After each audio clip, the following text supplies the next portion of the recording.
voltando aqui o nosso curso, dando continuidade ao estudo da legislação militar. Vocês estão tendo outras aulas, né, constitucional, e daí eu vou só atualizar para quem está assistindo na semana. Quem está assistindo de forma aleatória pode até ter assistido os nossos vídeos, né, um pouco mais cedo. Mas quem está de forma seguindo o cronograma, para relembrar, nós terminamos ali no artigo 53, né, do Estatuto. O Código Disciplinar já foi todo vencido, e agora estamos no Estatuto.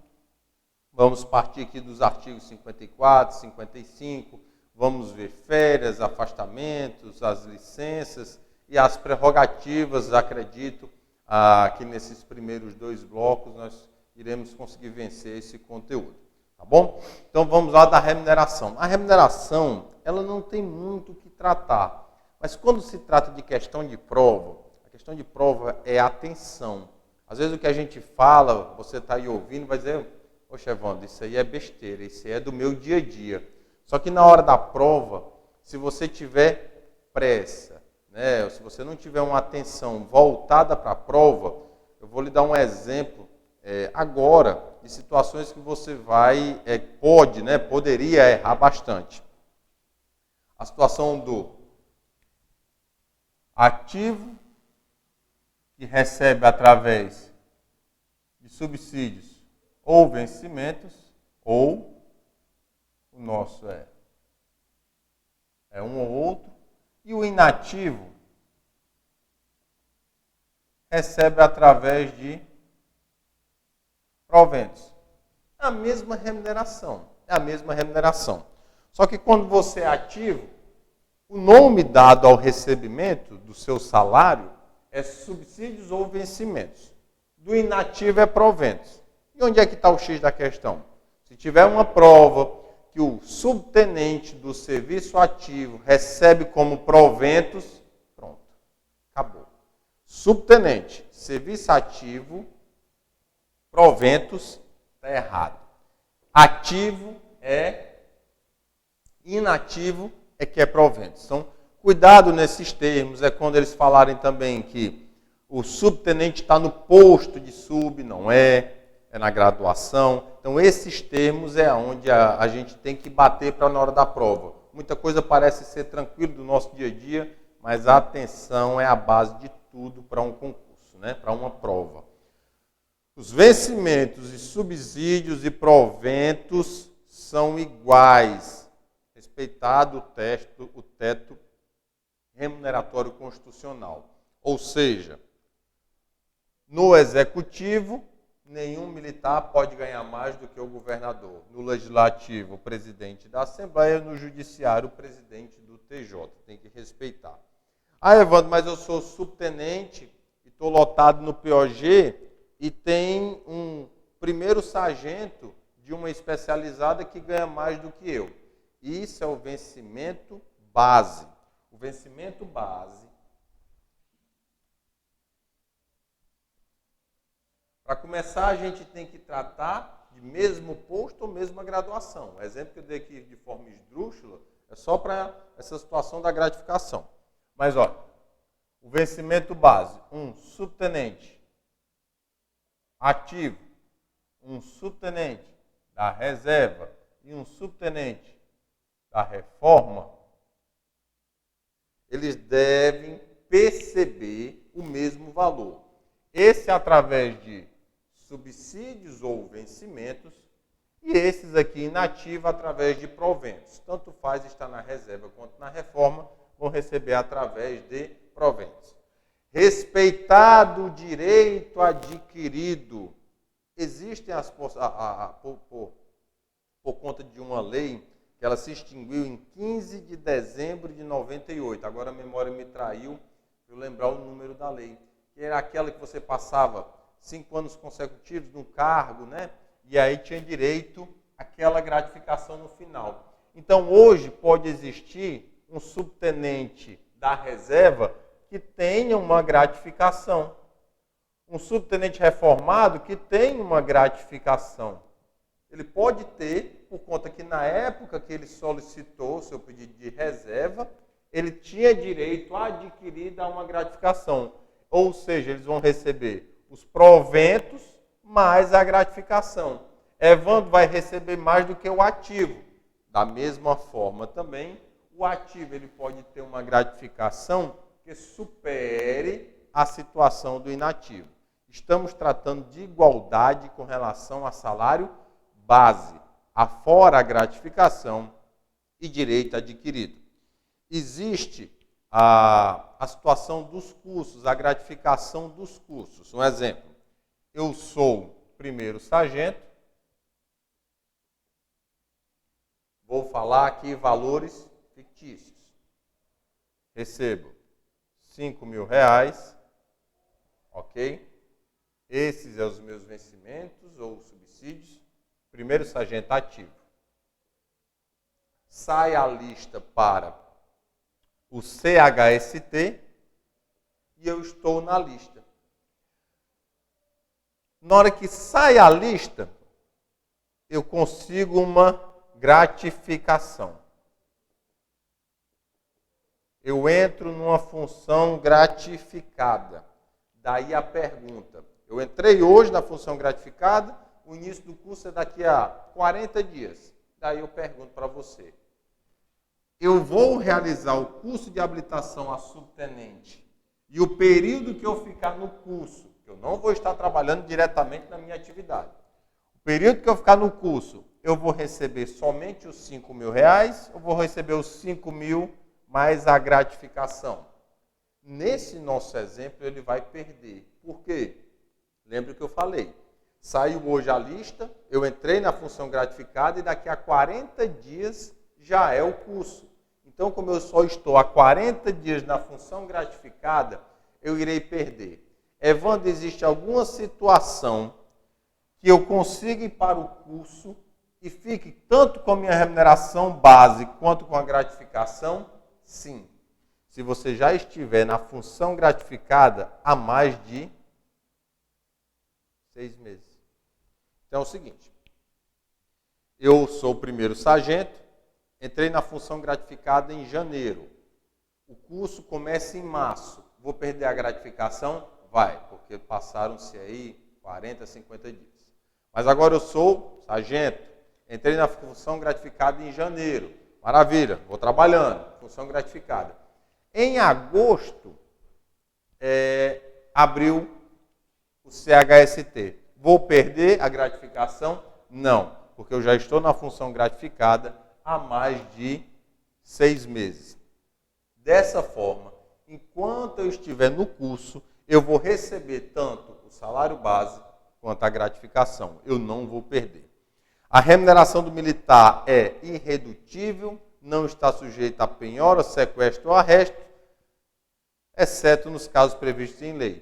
Pensão alimentícia. Pensão alimentícia é o caso que pode ter aí, né, a restrição da sua remuneração. Ativo, reserva e reforma aumentou para um, aumenta para todo mundo, de acordo com seu posto ou sua graduação, respeitada o direito adquirido, como eu mencionei aqui no começo, salvo se alguém não tiver já uma gratificação, seja o militar da ativa, seja o inativo, sem nenhum problema, tá bom? Alguns pontos da lei que estão tratando sobre isso, que eu conversei, é o 56 e o 57, o seu parágrafo único, onde diz, o valor do subsídio ou dos vencimentos é igual para o militar estadual da ativa, da reserva ou reforma, de um mesmo grau hierárquico, exceto nos casos previstos em lei. Quando a lei já tiver a previsão, se você à época se encaixava nela, você tem seu direito adquirido, então você não vai perder. 57. Os proventos na inatividade.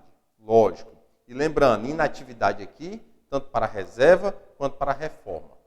Serão revistos sempre se modificar o subsídio ou os vencimentos dos militares estaduais em serviço ativo, na mesma data e proporção, observado o teto remuneratório. Respeitado o direito adquirido, os proventos da inatividade, que é o parágrafo único, não poderão exceder a remuneração percebida pelo militar estadual da ativa, ressalvado, respeitado o direito adquirido, no mesmo posto e graduação.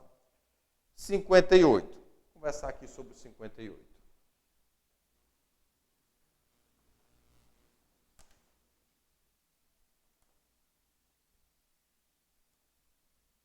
Artigo 58. Por ocasião de sua passagem para a inatividade, ou seja, você era ativo e foi para a inatividade.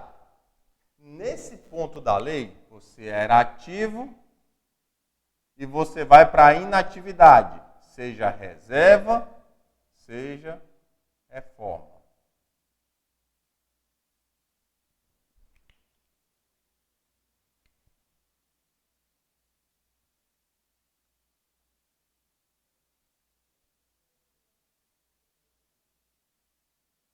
Pronto. O militar estadual terá direito a proventos proporcionais aos anos de serviço, computáveis para a inatividade, até o máximo de 30 anos.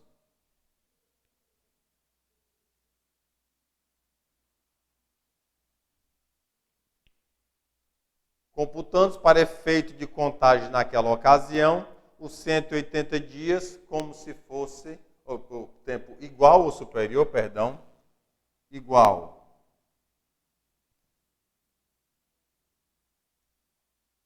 ou superior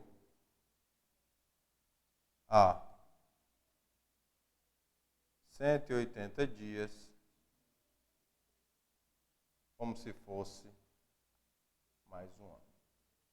Lembrando, quando a gente está lá no tempo de contribuição, após o artigo 209, 209, 210, é vedado, é proibido o arredondamento. O que é o arredondamento? Eu sou subtenente, tenho 29 anos de serviço e 180 dias. Ao final da explicação, para quem não pegou o bizu aqui na leitura, vai pegar. Eu tenho 29 anos e 180 dias. Eu vou ao comando geral da polícia ou do bombeiro e vou entregar a minha documentação. Ei, eu quero pedir aqui a minha reserva porque eu já tenho 29 anos e 180 dias. E a lei está dizendo que 180 dias conta como mais um, quero ir para casa. Para critério de pedido, é vedado, é proibido o arredondamento. Evandro, isso aqui é o quê? Já que para pedir eu não posso, isso aqui é o quê? Meu amigo, minha amiga, é o seguinte. Imagine que você é candidato. Você é candidato esse ano. Deputado, governador, presidente. Se você eleito for, como eu expliquei no último bloco, se tiver dúvida, vai lá na aula anterior para você pegar. No final da aula anterior, no último bloco. Se você for eleito, você vai para casa na época da sua diplomação. Foi para casa, assumiu o cargo, vai para a reserva. Se você, porventura, passar mais de 2 anos num cargo civil público não eletivo, num cargo comissionado, também vai para casa.